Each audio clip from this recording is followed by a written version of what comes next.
Record. Okay, welcome to SLP215 Module 5. All right, just a quick little review from last week. So I think maybe it wasn't clear, but I want to reiterate. So resonance, when we're talking, the biggest, most important thing to remember with resonance is we're talking about the nasality. So how much air is coming out of the nose and how much do we hear it in their voice? And so we call that nasality. And I'm not the voice expert by any means, but oh gosh, I can see your face. Fran Drescher. So she's one that was always kind of what we would call hyper. So if you guys, for you young people, you might not know who that is, but she's one that definitely can demonstrate some nasality issues. And she talked about it. And there used to be a YouTube clip of it that was just really just talking about that nasality piece. It was taken down, or I don't know, I'm sure she said something offensive, so it's not there anymore.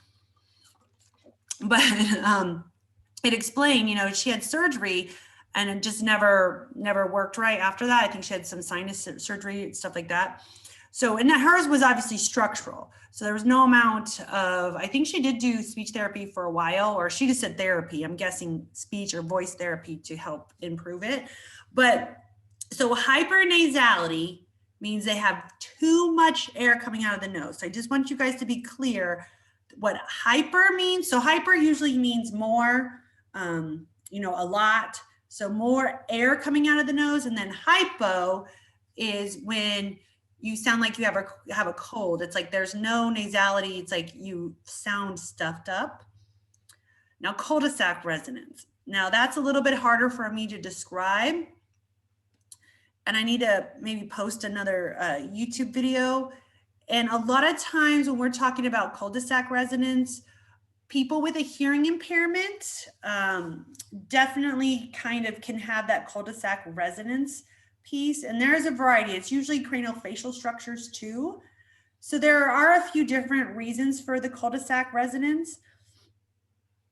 And if you have frequent, allergies, stuff like that, you can kind of get some weird nasality patterns.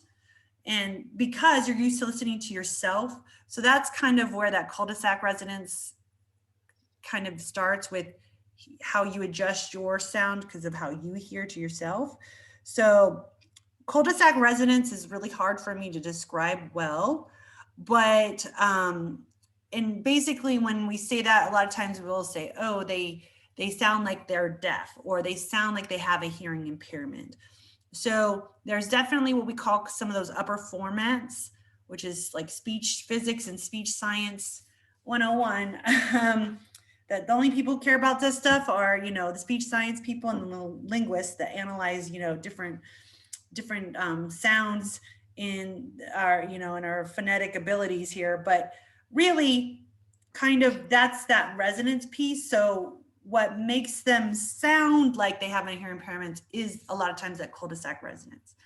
So I have one particular child that keeps me up at night because I don't know how many times I can tell this parent that he needs to see an ear, nose, and throat specialist because there's something severely challenging, and he would be what we would call dysarthria. So he has definitely lots of dysfunction and structural issues that no amount of speech therapy can change. So just a little review too.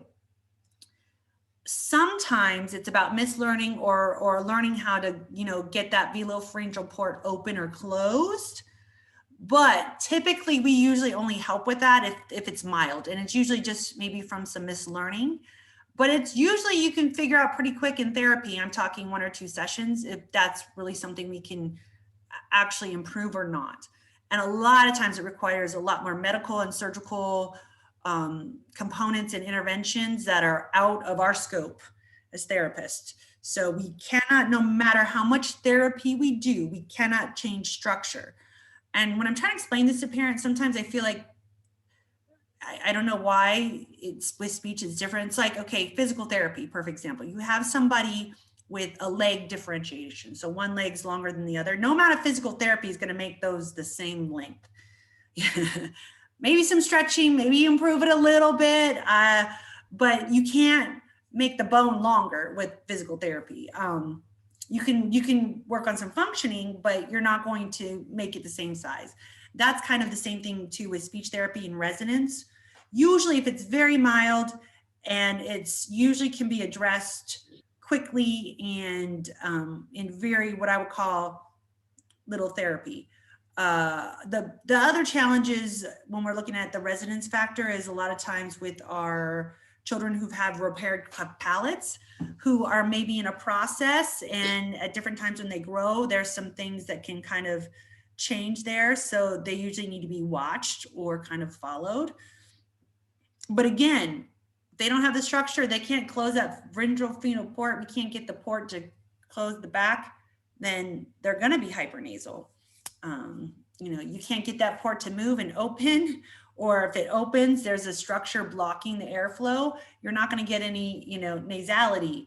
So that's where difficulties start to come with like M, N, and ing. Those are our nasal sounds, as well as when we're looking at that place, voice, and manner piece. So just a little review. I think some people either got confused or not understanding that if it's a structural problem, no amount of speech therapy is going to fix that. So it's usually when it's just some physiology things that we can work on and maybe improve. But sometimes when it's from the brain or, you know, neuro part, we oftentimes can't fix that either. So weakness is one thing versus like paralysis. So that's where your supervisor will differentiate. A lot of times we try therapy to see if it improves, because we're not always sure. We haven't, you know, done 1,000,001 brain imaging to figure out if, you know, the nerves that control some of that is actually impaired, or they ruled out structure components, but sometimes there's a neuro component. So just, I wanted to review that. It seems that people are missing that point. So obviously I wasn't clear. Okay.